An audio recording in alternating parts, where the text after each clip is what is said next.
Everyone, welcome to my channel Anvesha classes. आजच्या व्हिडिओमध्ये पाहणार आहोत दुसऱ्या उकाराचे शब्द।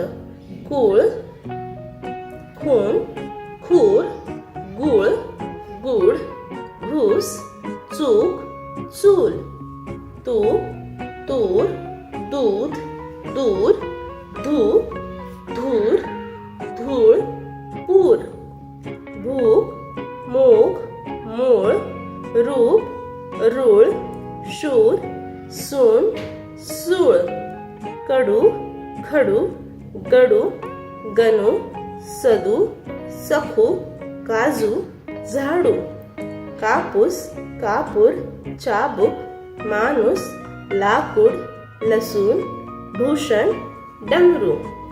तर अशा प्रकारे आपण आजच्या व्हिडिओमध्ये पाहिलं दुसऱ्या उकाराचे शब्द। आय होप तुम्हाला व्हिडिओ आवडला असेल, युजफुल वाटला असेल। जर व्हिडिओ आवडला तर नक्की व्हिडिओ लाईक करा आणि हो तुम्ही जर चॅनलवर नवीन असाल तर चॅनल नक्की सबस्क्राईब करा। थँक्यू।